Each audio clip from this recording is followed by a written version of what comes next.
semakin banyak, semakin luas wawasan kita, semakin canggih hasil pemikiran kita. Kenapa referensi kita semakin luas?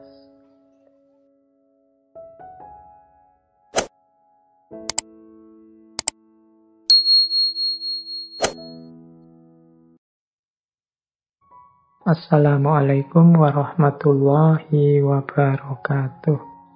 Jadi orang yang referensi informasi yang dimiliki sempit, hanya sedikit, itu biasanya ya produk pemikirannya di situ-situ saja, itu saja. Tapi semakin dia luas, informasi wawasan yang dimiliki ya mungkin semakin beragam gagasan-gagasannya. Makanya kalau ada orang kok mikirnya kok gitu terus, ngomongnya kok gitu terus, mungkin itu problem, nambah informasi yuk, nambah wawasan lagi yuk, biar tambah lagi pengetahuannya sehingga cara berpikirnya lebih luas dan lebih dalam. Jadi ternyata kekayaan informasi, kekayaan wawasan itu juga berpengaruh dalam kita menggunakan nalar, dalam kita berpikir. Ini semacam bahan bakunya. Kalau tadi akal itu kita sebut alat, sarana, media. Kalau dia semacam mesin, ya data yang kita inputkan itu informasi. Secanggih apapun mesinnya, laptopnya, kalau kita tidak menginput data yang banyak, ya tidak ada gunanya dia. Jadi nalar manusia itu bekerja mengandalkan informasi yang sampai padanya. Jadi ternyata akal juga punya batas. Dia tidak bisa improve sendiri, ngarang sendiri, atau menyusun sendiri data-data untuk disimpulkan. Dia butuh input data dari luar yang namanya informasi. Untuk menjelaskan hal ini, misalnya kita pakai teori batas akal dari seorang antropolog namanya Fraser. Dalam bukunya The Golden Buff. Ini teman-teman yang dari antropologi pasti tahu teori ini. Teorinya namanya batas akal. Jadi perkembangan hidup manusia itu ditentukan oleh pemikirannya. Sejauh mana dia bisa memecahkan masalah-masalah dengan akal, dengan pengetahuan yang dia miliki. Jadi peradaban manusia itu sebatas jangkauan akalnya. Semakin luas jangkauan akalnya, ya semakin luas, semakin maju budayanya. Ini pandangannya Fraser. Nah, nanti ini sebenarnya teorinya mengarah pada tentang magic, ilmu gaib, dan religi. Dia menguraikan begini, dulu ketika wawasan manusia masih sempit, kemampuan berpikirnya terbatas, mereka tidak mampu memecahkan problem-problem mereka dengan akal. Jadi kata Fraser, manusia-manusia mungkin sejak zaman primitif dulu ya, itu kan wawasannya terbatas. Pengetahuannya tentang alam semesta juga terbatas. Nah, mereka tidak bisa menyelesaikan soal-soal hidup ini dengan akalnya. Mereka belum menggali, belum mengobservasi seperti manusia modern. Sehingga kalau ada problem-problem hidup, mereka menyelesaikannya dengan wawasan-wawasan supranatural, magic, ilmu gaib, dan lain sejenisnya. Nah, nanti ada level lagi lebih tinggi. Mereka kemudian sadar, mungkin karena wawasannya tambah, ternyata ilmu gaib itu tidak ada gunanya, tidak ada manfaatnya.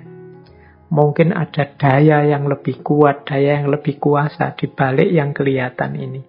Dimulailah mode hidup budaya yang namanya budaya religi. Jadi ketika orang bersandar pada kekuatan, kekuasaan di luar diri mereka. Nah, ini teorinya Fraser. Mungkin nanti bisa dilanjutkan ketika manusia semakin cerdas, misteri-misteri alam terbongkar semua, mungkin gaya hidupnya berubah lagi. Jadi ternyata kedalaman hidup manusia itu ditentukan oleh kapasitas berpikirnya. Yang kapasitas berpikir ini tergantung informasi-informasi wawasan yang dimiliki. Yang wawasan ini secara umum diperoleh dari experience, pengalaman. Makanya nalar juga terbatas oleh informasi dan pengalaman. Jadi kalau kita tidak punya informasi, tidak bisa menganalisis, tidak bisa memikirkan, wong kita tidak punya data. Jadi kalau ada orang bilang, kamu ngomong jangan ngawur loh ya, datanya mana? Nah, tuntutan untuk datanya mana ini sebenarnya mengimplikasikan pandangan orang itu tidak mungkin bisa menyimpulkan secara tepat, memikirkan secara pas kalau dia tidak punya data. Informasinya terbatas. Yang informasi itu diperoleh semua dari pengalaman. Kalau saya bilang pengalaman bukan berarti kok harus dialami dulu baru ngerti yo. Pengalaman membaca, pengalaman diskusi, pengalaman seminar, atau kalau hari ini populernya webinar. Itu juga kan termasuk pengalaman. Saya kemarin pengalaman webinar dengan beliau dan dapat wawasan ini, itu kan nambah wawasan dari pengalaman, meskipun bukan pengalaman langsung. Jadi ini juga dapat dikatakan yang membatasi kemampuan berpikir manusia. Sejauh mana informasinya dia miliki. Bahkan nanti bisa dilanjutkan sejauh mana juga informasi itu valid atau tidak.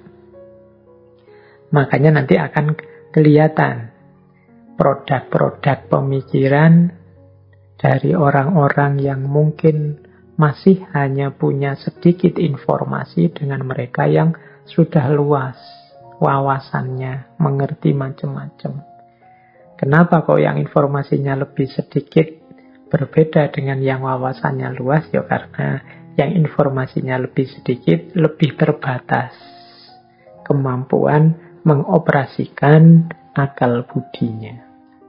Oke, baik. Kita ulang lagi ya. Tadi sudah berapa yang menjadi titik-titik keterbatasannya nalar. Ada aspek posisi nalar sebagai yang bukan kunci, tetapi dia hanya alat dan sarana saja. Yang kedua tadi standar-standar yang dibuat sendiri oleh manusia. Yang ketiga tadi kondisi biologis, psikologis yang juga sering membatasi kapasitas dan kemampuan bernalar seseorang. Kemudian tadi keluasan informasi dan pengalaman. Itu juga menjadi batas nalar, batas kemampuan berpikir. Baik, sekarang kita lanjutkan. Ini mungkin yang teman-teman menunggu, ada ndak uraian tentang ini. Ya kita singgung sedikit ya, mungkin lain waktu bisa kita perdalam, yaitu agama atau kepercayaan. Ini juga sering kita posisikan sebagai berhadapan membatasi nalar. Isu-isu akal dan wahyu, faith and reason, ini kan isu-isu yang populer sekali dalam dunia intelektual. Seolah-olah kehadiran agama membatasi nalar. Kalau orang ingin bernalar bebas, ya tinggalkan agama. Kan ada pandangan sekilas yang seperti itu. Tapi mungkin gambarnya tidak gambar saling menyingkirkan kalau menurut saya, tapi saling beririsan. Makanya ada wawasan-wawasan keagamaan tertentu yang mungkin membatasi, menjadi batas. bagi kemampuan nalar untuk menjangkaunya. Meskipun ada juga yang berpandangan tidak semua hal bisa diketahui oleh akal atau nalar. Ya, mari kita bahas pelan-pelan ya, kita ambil beberapa ilustrasi. Ada ayat misalnya yang kalau dalam Al-Quran itu melarang kita, konotasinya tapi ada yang menafsirkan larangan untuk misalnya memikirkan tentang ruh. Jadi kenapa? Karena kalau tentang ruh itu kalian hanya, kalau bahasanya Al-Quran itu bisa tahu hanya sedikit, tidak mungkin mendalam. Wa ma utitumul ilma illa qalila. Ruh itu urusannya Tuhan, kulir ruhu min amri rabbi. Jadi kalau kalian manusia itu ya taunya mesti serba sedikit. Itu tadi saya sebut konotasi karena ya mudahnya kemudian orang menafsirkan berarti kita jangan berpikir tentang ruh. Tapi juga ada yang menafsirkan loh, kita tidak apa-apa berpikir tentang ruh, yang mencari yang sedikit tadi. Kan wa ma utitumul ilma illa qalila. Sedikit juga tidak apa-apa. Yang penting ya memang itu batas kita. Yang qalila itu, yang sedikit itu. Jadi ada wawasan-wawasan keagamaan tertentu yang ini jadi titik batas yang kemudian akal tidak bisa menjangkau. Akal tidak bisa menjangkau itu bisa kalau dia memaksakan perspektifnya, terjadi distorsi-distorsi yang bagi kalangan agamawan tertentu merusak kepercayaannya, atau memang dia benar-benar tidak berdaya, benar-benar tidak mampu. Misalnya urusan akhirat, surga, neraka, itu kan sulit akal itu menjangkau. Mengapa? Karena akal tadi butuh informasi empiris, informasi pasti dan pengalaman. Sementara dunia metafisik itu kan dunia yang tidak kita alami kali ini. Jadi maka akal benar-benar terbatas. Ya. Nanti yang bisa meraba-raba melakukan, kalau bahasa filsafatnya namanya spekulasi-spekulasi. Kira-kira seperti ini. Tapi dia tidak akan bisa menemukan yang hakiki. Pasnya seperti apa. Karena memang bukan wilayahnya. Itulah mengapa nanti ada perspektif dalam filsafat itu yang sifatnya memberikan ruang kepada agama. Agama itu memang tempatnya orang beriman, orang percaya. Jadi ya silahkan saja orang mau percaya atau tidak percaya. Ini akal kemudian diposisikan harus memberikan ruang, memberikan tempat kepada agama. Karena agama bukan sesuatu yang bisa dijangkau oleh akal. Nah, ada pandangan yang seperti itu. Nah, jadi keberagamaan termasuk bagian yang sering dipandang sebagai batas bagi nalar. Yang sering sekali mungkin teman-teman dengarkan orang bilang, berpikirlah, jangan berpikir tentang zatnya Allah, tapi berpikirlah tentang ciptaannya. Tafakkaru fi khalqillah, berpikirlah tentang ciptaannya, jangan berpikir tentang zatnya. Ini implisit di situ pandangan, kalau engkau berpikir tentang zatnya, engkau tidak akan mampu, mesti mentok. Karena zatnya Allah di luar jangkauan akal. Nah, ini salah satu pandangan yang menyetujui bahwa agama menjadi batas, khususnya aspek metafisikanya menjadi batas yang tidak bisa dijangkau oleh akal. Ini tema yang luas sebenarnya kalau dalam diskusi tentang agama, khususnya kalau dalam Islam itu di ilmu kalam.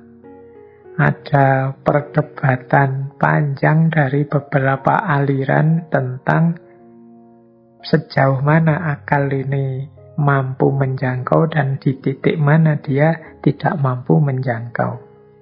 Ada buku-buku ilmu kalam, mungkin teman-teman yang mahasiswa Usuluddin atau mahasiswa agama Islam itu pernah membaca buku-buku ilmu kalam ya, tentang perdebatan para mutakallim tentang sejauh mana kuasanya akal ketika berhadapan dengan agama. Ini ada satu pemetaan yang pernah saya lakukan. Saya lupa, kelihatannya juga pernah menyampaikan ini. Mungkin di sesi ketika membahas Imam Abu Hasan al-Asy'ari tentang kebebasan. Jadi ada 3 aliran masyhur dalam ilmu kalam itu yang membahas tentang kekuatan dan kekuasaan akal, kemampuan akal, yaitu aliran Mu'tazilah, Asy'ariyah, dan Maturidiyah. 2 yang terakhir ini, Asy'ariyah dan Maturidiyah, sering kita pandang sebagai kelompok Ahlus Sunnah wal Jamaah. Nah, 3 aliran ini punya perspektif yang berbeda tentang beberapa keimanan keagamaan. Ini di pemetaan saya itu ada 4 hal yang diperdebatkan oleh 3 aliran ini. Yang pertama, akal itu bisa tahu atau tidak adanya Allah. Yang kedua, akal itu bisa tidak tahu sampai detail, tidak hanya adanya Allah, tapi juga sifat-sifatnya. Yang ketiga, akal itu bisa tidak tahu baik dan buruk. Jadi ini baik, ini buruk. Itu kalau dengan akal bisa tidak. Yang keempat, akal bisa atau tidak memutuskan ini baik dan harus saya jalankan, ini buruk dan harus saya hindari. Ini masing-masing aliran itu punya pendapatnya sendiri-sendiri. Kalau Mu'tazilah, dia punya pandangan akal itu bisa semua. Jadi akal itu dengan kemampuannya dia bisa tahu bahwa Allah itu ada. Dia juga bisa tahu sifat-sifatnya apa saja dengan kemampuan berpikirnya. Dia juga bisa tahu mana baik dan buruk. Dan dia juga tahu mana yang harus dijalankan dan mana yang harus dijauhi. Nah, ini Mu'tazilah memang dikenal sebagai aliran yang rasionalis dalam Islam. Sementara kalau Asy'ariyah itu kemampuan akal hanya sampai pada tahu adanya Allah saja. Di 3 yang lain, sifat-sifatnya baik buruk, termasuk menjalankan yang baik, menghindari yang buruk, akal itu tidak canggih. Jadi dia harus ikut apa katanya wahyu. Nanti ada juga Maturidiyah. Kalau di Maturidiyah itu akal bisa kok tahu adanya Allah.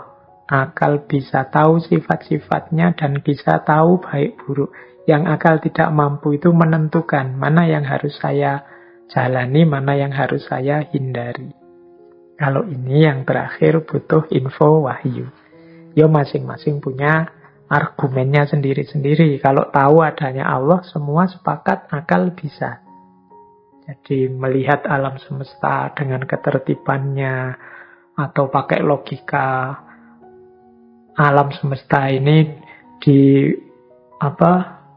adanya secara berantai dari sebab akibat, dan nanti Tuhan adalah sebab pertama yang tidak disebabkan dan lain sebagainya. Itu tentang keberadaan Allah itu akal mampu kok sampai pada kesimpulan tidak mungkin alam semesta ini tidak ada Tuhan. Tidak mungkin hanya kebetulan saja semuanya. Kebetulan kok sepas itu. Nah, pasti ada Tuhan dengan berbagai argumen. Kalau dulu kita pernah di ngaji filsafat itu ada paling tidak 7 argumen untuk membuktikan adanya Tuhan menggunakan akal. Jadi 3 aliran ini sepakat bisa pakai akal. Itu bukan berarti tidak perlu wahyu, itu urusan yang berbeda. Cuma ini hanya mengukur kemampuan akal dulu. Nah, kalau yang tentang sifat-sifatnya, Mu'tazilah, Maturidiyah bilang bisa. Hanya Asy'ariyah yang tidak bisa. Jadi bisa itu maksudnya dengan menggunakan akal kita bisa kok menetapkan beberapa sifat-sifatnya Allah. Sifat-sifatnya Tuhan misalnya, pasti dia maha kuasa, pasti dia maha penyayang dengan melihat berbagai fenomena, pasti dia maha teliti, pasti dia maha adil, dan lain sebagainya. Itu kan sifat-sifatnya yang bisa dijangkau dengan akal. Meskipun menurut Asy'ariyah enggak. Itu tetap kita memerlukan informasi-informasi dari wahyu.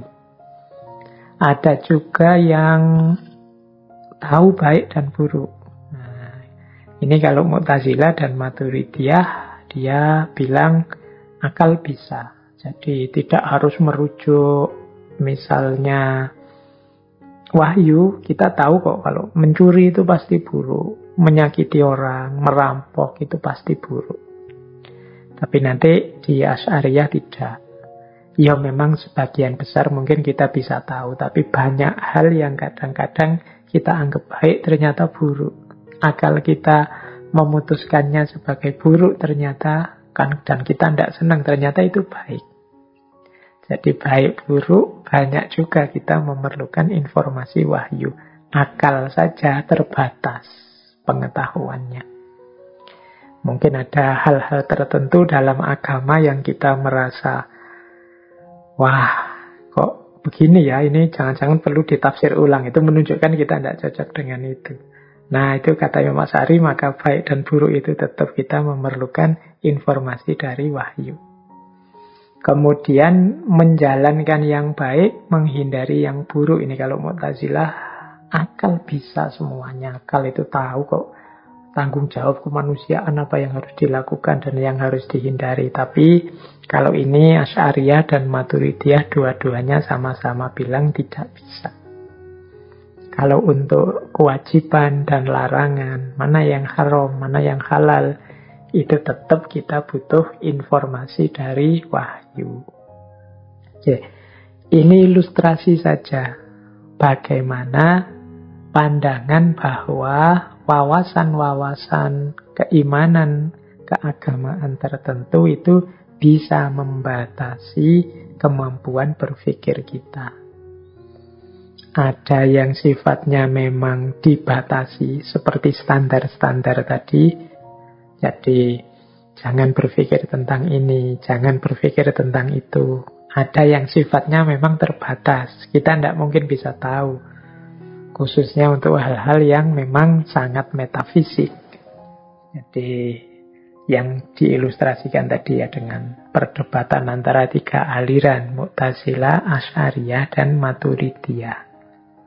Apalagi kemudian kalau kita tarik isu batas nalar dengan keberagamaan ini ke isu kritik-kritik pada modernisme yang dianggap terlalu mendewakan akal. Misalnya dulu pernah kita bahas di sesi Sayyid Hussein Nasr ketika membahas Saintia Sakra.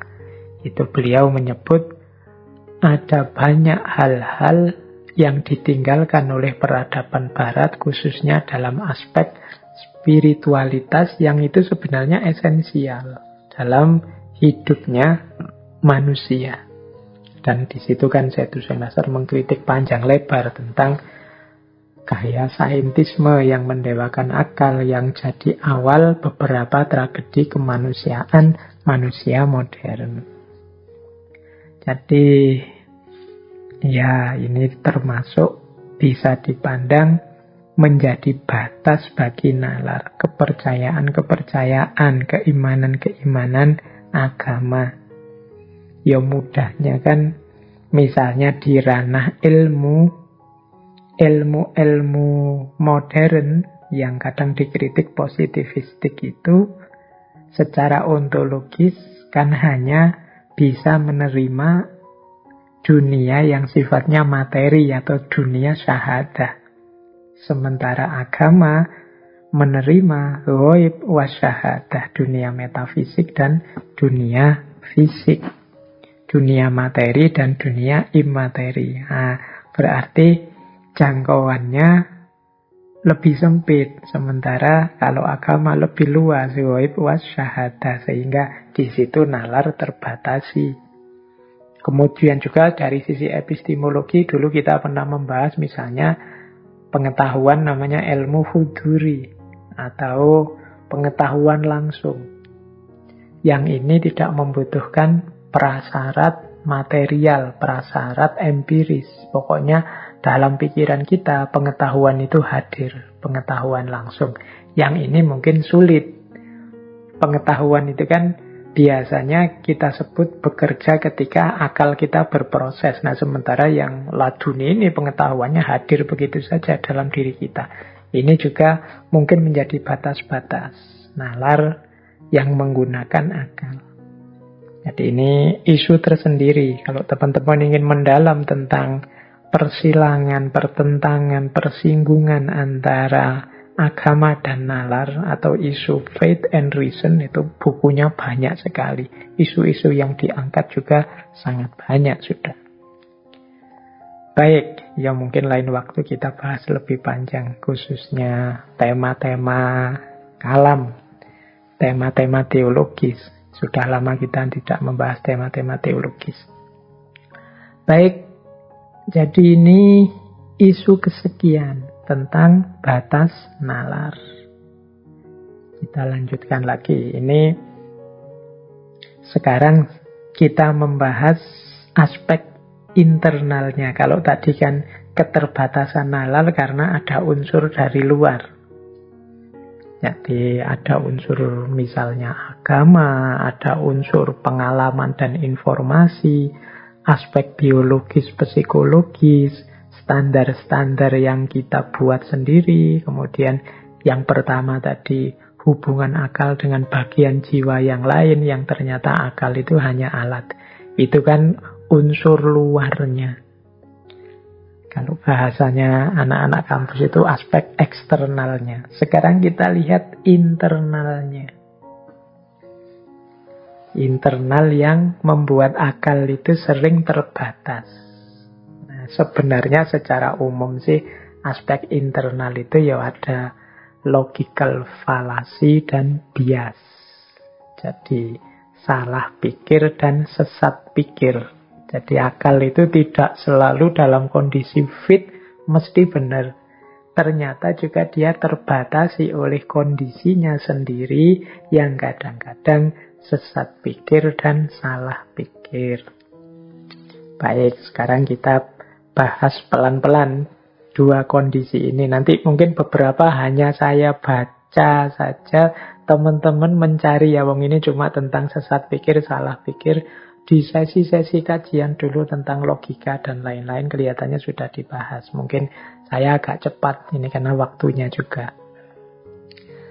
Nah, sesat pikir yang pertama yang kelihatan sekali sehingga membatasi kebebasan berpikir kita adalah idola-idola.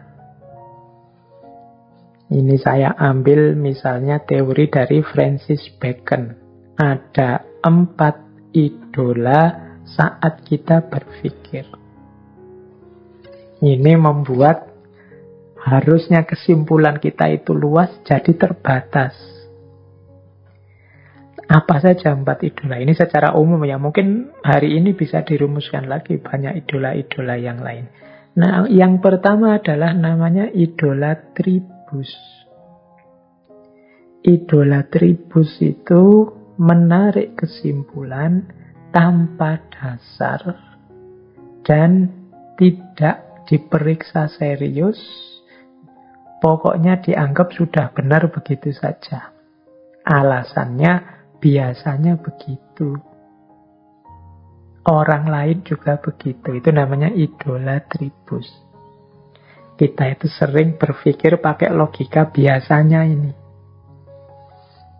Ini idola tribus ini kadang-kadang melahirkan namanya oversimplifikasi atau mengeneralisir masalah.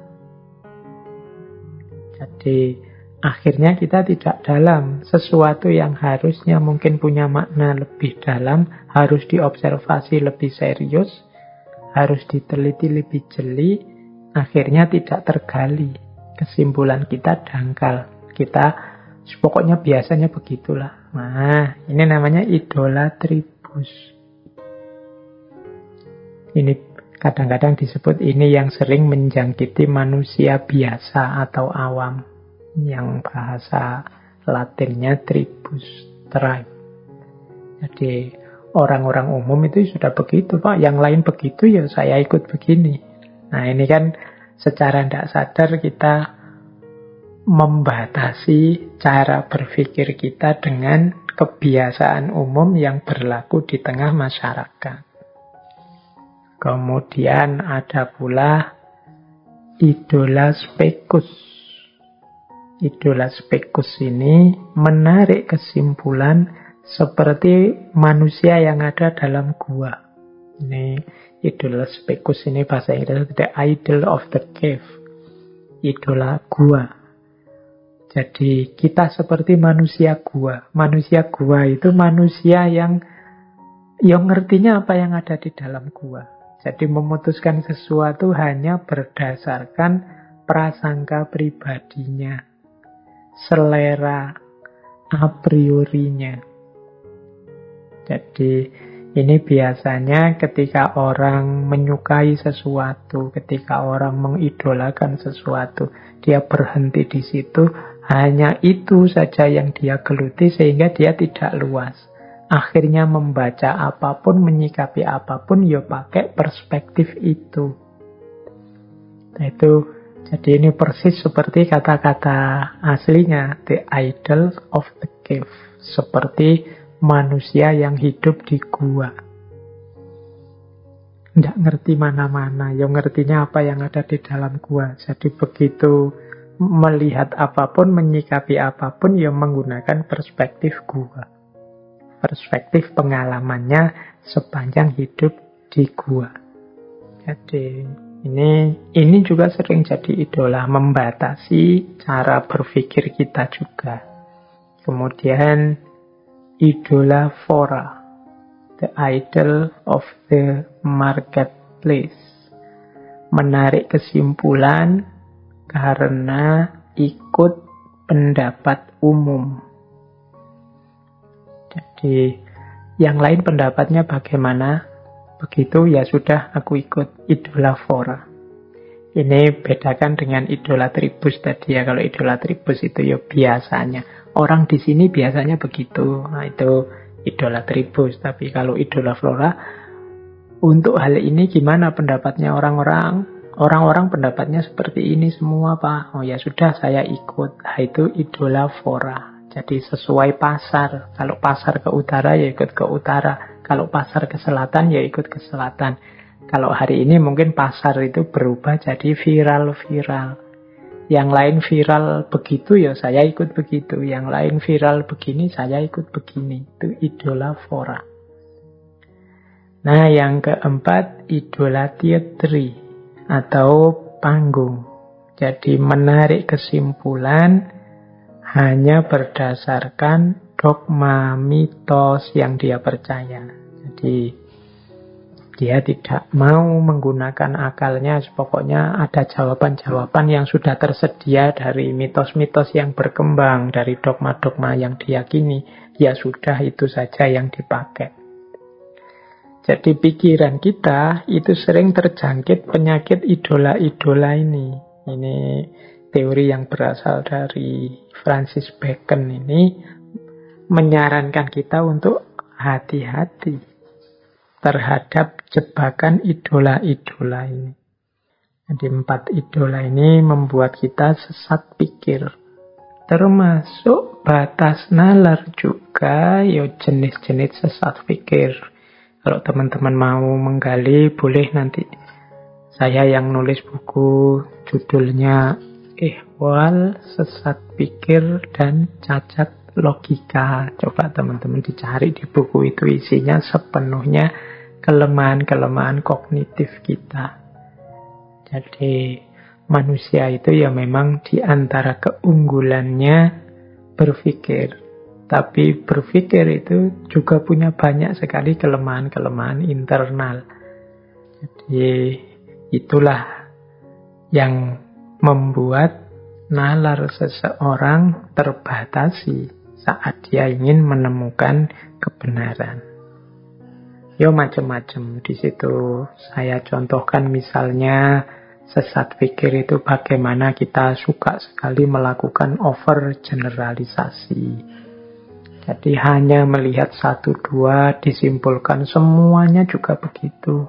Atau mungkin cara berpikir retrospektif determinism. Retrospektif determinism itu ya menganggap yang terjadi itu ya memang sudah takdirnya, tidak mungkin diubah, sudah ketentuan sejarahnya memang harus begitu. Nah, itu retrospektif determinism. Jadi mari kita memberantas kemiskinan. Ngapain kita memberantas kemiskinan? Kemiskinan itu takdir kok. Kalau sudah ditakdirkan ya bagaimana kita harus berjuang melawan takdir. Takdir itu kan dari yang maha kuasa. Masa kita harus melawan yang maha kuasa? Ini cara berpikir seperti ini namanya retrospektif determinism. Kalau didengarkan sekilas itu rasanya benar. Tapi ya kalau direnungi secara lebih reflektif, kontemplatif nanti kelihatan titik-titik lemahnya. Atau post hoc ergo propter hoc.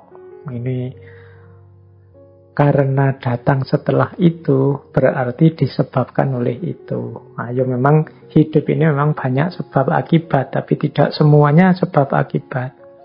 Kok saya minum air putih kemudian kok terus tidur, itu kan bukan berarti saya bisa tidur karena air putih, karena mungkin peristiwanya saja kebetulan beriringan. Kita itu kadang-kadang kalau lihat satu peristiwa saling bersusulan itu menganggapnya bahwa itu sebab akibat. Itu post hoc ergo propter hoc. Ini juga akal sering ketipu oleh post hoc ergo propter hoc ini. Ini yang termasuk bagian dari keterbatasan berpikir kalau kita tidak mendalam.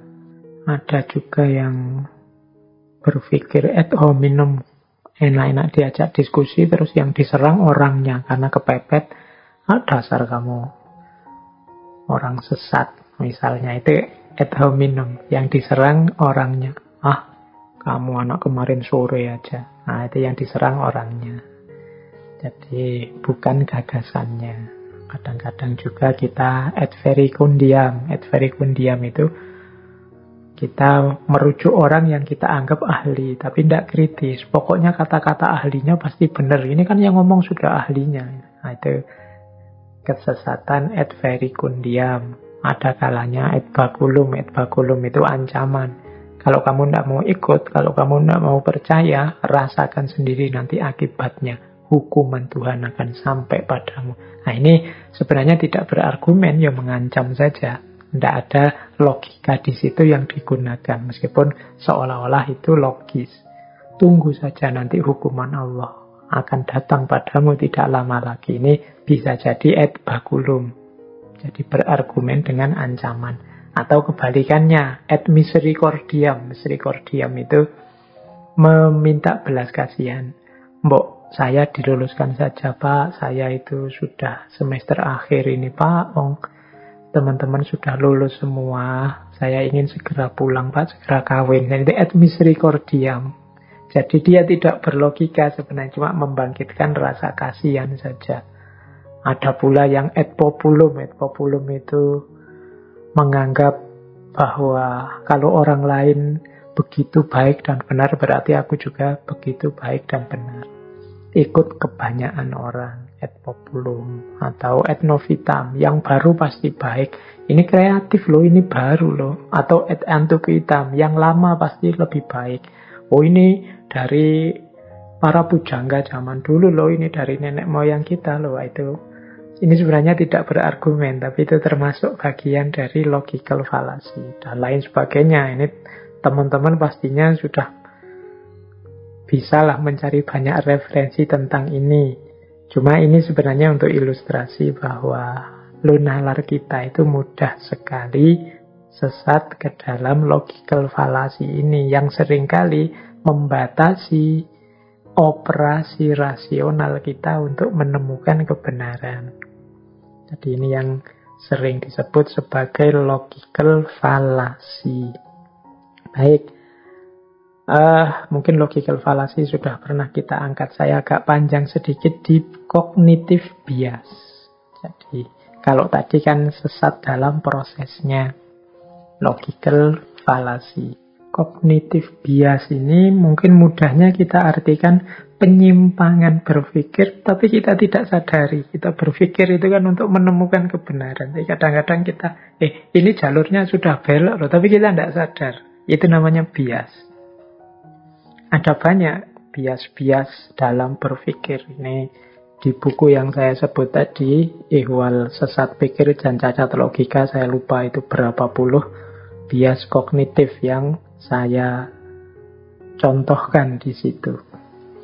Nah, kognitif bias ini secara umum akal itu terbatas karena dia menyimpang dari proses yang seharusnya oleh beberapa kecenderungan. Yang pertama adalah kecenderungan informasi yang terbatas yang kita tidak sadar. Mengapa? Ini ada hubungannya dengan psikologi. Jadi kita tidak sadar ternyata nalar kita itu sudah melenceng. Mengapa informasi bisa terbatas? Karena kita itu sering hanya memperhatikan hal-hal yang kita sukai saja. Ya sama kan seperti kalau teman-teman buka HP kemudian melakukan stalking, googling dan macam-macam itu, kan kita milih yang kita sukai saja. Atau mungkin paling tidak yang banyak diulang saja. Ini yang menyebabkan secara tidak sadar akhirnya informasi yang sampai pada kita itu ya yang itu-itu saja. Jadi tidak luas. Seolah-olah kita itu lama sekali pegang HP, tapi sebenarnya ya yang kita dapat dan kita peroleh ya hanya itu-itu saja. Kita cari yang kita minati. Kita cari yang aneh, lucu, menarik menurut kita. Kita cari yang baru dan menantang menurut kita. Jadi ini yang membuat informasi yang kita miliki terbatas.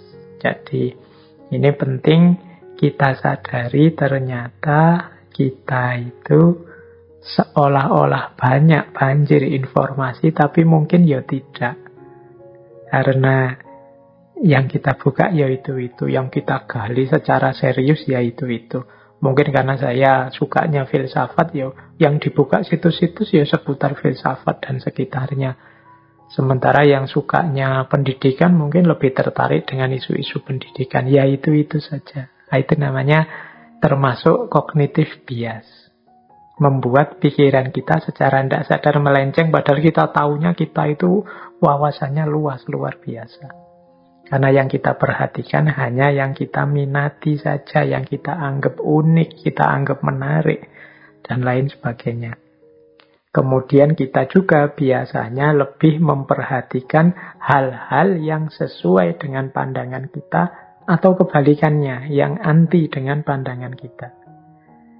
Sehingga biasanya misalnya ya coba teman-teman cermati ya tabiat kita ketika buka YouTube atau apa itu kan, yang kita minati itu terus ditawarkan lagi terus oleh Google, oleh YouTube. Itu yang disebut bubble filter itu.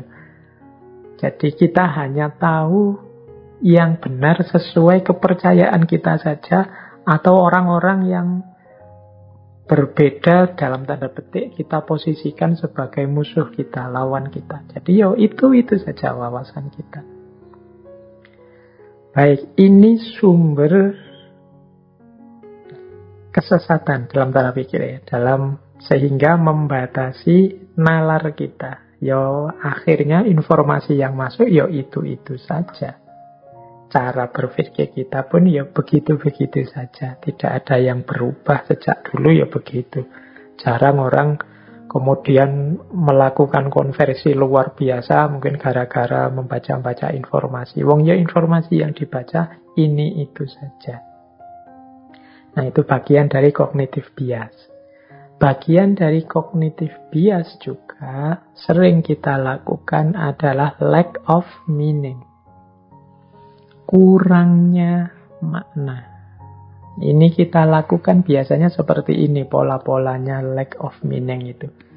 Yang pertama, biasanya kita membuat cerita sendiri, meskipun dengan data yang terbatas. Jadi, ya manusia itu kan memang punya keterbatasan. Malam ini kita tahu banyak tentang batasnya nalar, termasuk informasi. Nah, kadang-kadang kita itu sebenarnya informasinya hanya sedikit. Tapi kita reka sendiri, kita kembangkan sendiri, kita bikin pola-pola sendiri dengan informasi yang terbatas itu. Itu sebenarnya cognitive bias bagian lack of meaning. Lihat teman jalan, satu laki-laki, satu perempuan misalnya, ya cuma jalan saja berdua, terus kita bikin cerita sendiri. Wah, itu sedang pacaran nih, paling nembaknya waktu kemarin pas ulang tahun, mungkin ini. Ini kan cerita rekaan kita sendiri. Data yang kita punya hanya melihat dia sedang jalan berdua, teman laki-laki dan teman perempuan. Tapi kita rangkai sendiri cerita versi kita. Itu seolah-olah kita itu benar, tapi sebenarnya kita sedang melakukan bias, mengalami bias dalam berpikir. Ini juga membatasi proses berpikir jernih kita. Karena ceritanya ternyata rangkaian kita sendiri. Atau yang kedua, mengasumsikan sifat-sifat dengan melakukan generalisasi atau stereotype. Ini cara berpikir seperti tadi ya, biasanya begitu kok. Oh, orang kalau dari daerah sana itu gayanya memang begitu. Nah, itu stereotype. Jadi melakukan generalisasi yang tidak bertanggung jawab. Wong ngertinya cuma sedikit kok, kesimpulannya jadi banyak. Digeneralisasi. Dari satu orang digeneralisasi untuk semua orang. Selanjutnya, termasuk bagian cognitive bias dalam aspek lack of meaning ini yang merupakan batas nalar, itu adalah menganggap tahu apa yang dipikirkan orang lain. Kita ini sering sok tahu seperti ini. Ini kelihatan loh dari komentar-komentar, mungkin teman-teman sering komentar di Instagram, di Twitter, dan lain-lain. Kita itu sering menuduh orang, dalam tanda petik ya, menganggap kita tahu pikiran-pikirannya orang. Jadi mungkin orang itu motifnya apa, tapi kemudian kita judge dia. Wah, kamu ingin pamer ya. Wah, kamu ingin dipuji ya. Wah, kamu melakukan ini karena ingin ini ya, ingin itu ya. Itu kita menilai apa yang dipikirkan orang. Kita menganggap kita tahu apa yang dipikirkan orang. Padahal mungkin tidak begitu. Dan kita percaya kemudian dengan kesimpulan kita sendiri. Padahal itu kita hanya menebak-nebak saja. Sehingga kemudian kejernihan kita bisa dipertanyakan. Karena itu sejenis cognitive bias. Apa benar kamu tahu yang dipikirkan orang lain? Kok mudah sekali engkau menilai dia? Kan banyak hal yang sifatnya batin yang itu hanya orang itu sendiri yang tahu. Niat, keikhlasan misalnya, lillahi ta'ala atau tidak, karena benda atau karena Allah, karena nyari keuntungan apa ikhlas lillahi ta'ala, itu kan sebenarnya batin masing-masing orang yang tahu. Kadang-kadang kita itu sok tahu dengan yang seperti itu, seolah-olah dia pasti begitu, isi pikirannya pasti begitu. Nah, ini termasuk jenis cognitive bias dalam aspek lack of meaning. Kemudian sering juga kita lakukan memproyeksikan pemahaman saat ini untuk masa lalu dan masa depan. Sehingga mungkin kita kemudian menyesali masa lalu atau menganggap masa depan itu seperti masa sekarang, sehingga kita berlebihan dalam menyikapinya. Jadi memproyeksikan pemahaman kita saat ini untuk masa lalu dan masa depan. Seolah-olah masa depan itu persis seperti situasi kita sekarang. Atau kita sesali berlebihan masa lalu karena kita menggunakan perspektif hari ini. Situasi-situasi sejarah tertentu itu ya membacanya sesuai konteks zaman itu. Zaman penjajahan, situasinya seperti apa, cara hidup, cara berpikirnya seperti apa. Dulu zaman Nabi di Mekah, abad ke-6 Hijriyah, itu situasinya seperti apa, mode hidup, gaya hidup seperti apa. Zaman itu mungkin masih banyak perang-perang, memang gaya hidupnya seperti itu. Nah, itu kalau kita pahami dengan logika hari ini, ya mungkin kita, orang dulu itu memang belum beradab, orang dulu itu udah macam-macam. Itu pemahaman saat ini kita pakai untuk menilai masa lalu. Bahkan kita jadikan standar untuk merancang masa depan. Ini kadang-kadang berakhir dengan kekecewaan atau ketidakbergunaan. Jadi ini bagian dari cognitive bias, yaitu lack of meaning. Nah, cognitive bias selanjutnya yang sering kemudian membatasi kita menemukan kebenaran, jadi bagian dari aspek internal batas nalar, itu adalah the need to act fast. Jadi ini bahasa Inggrisnya panjang ya, the need to act fast. Itu kalau pakai bahasa Jawa mungkin kemerungsung. Jadi ingin segera bertindak, ingin segera melakukan sesuatu, ingin segera mengomentari, ingin segera menilai, dan lain sebagainya. Jadi ini kesusu untuk melakukan sesuatu. Itu biasanya juga menghalangi kita jernih dalam mengambil keputusan. Mengapa sih orang itu kok kesusu-susu segera ingin melakukan sesuatu? Ya, secara umum ada beberapa alasan. Kalau di sini saya sebut 5. Yang pertama, biasanya orang yang segera ingin melakukan itu biasanya dia ingin meyakinkan diri dan menumbuhkan rasa percaya diri bahwa aku ini mampu dan aku itu penting. Jadi orang yang belum mantap keyakinan dirinya bahwa aku itu bisa, aku itu penting, itu biasanya terus kalau melakukan sesuatu segera ingin tahu hasilnya, segera ingin selesai, dan khawatir salah. Nah, jadi the need to act fast. Jadi dia ingin meyakinkan dirinya sendiri biar aku percaya diri dan orang lain menganggap aku ini penting. Dan ini biasanya terus orang kesusu, kemerungsung, ingin menunjukkan pembuktian. Yang kedua, ada memang orang tertentu yang melakukan apa-apa itu cepat, ingin segera selesai. Alasannya apa? Untuk menjaga fokus. Pak, kalau saya berlambat-lambat, hilang Pak fokusnya. Mungkin ada teman-teman di sini yang mungkin mencoba untuk hafalan Al-Quran, tahfidz misalnya.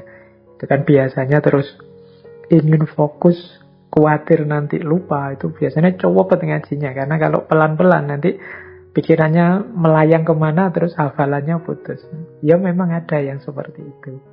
Jadi ingin menjaga fokus terus cepat. Ya resikonya memang kalau cepat itu, kalau salah tidak ketahuan, kelewatan. Need to act fast itu kadang-kadang ya kita tidak bisa mendeteksi titik-titik kelirunya di mana. Jadi segera ingin menyelesaikan, sehingga terus cara berpikirnya tidak jernih.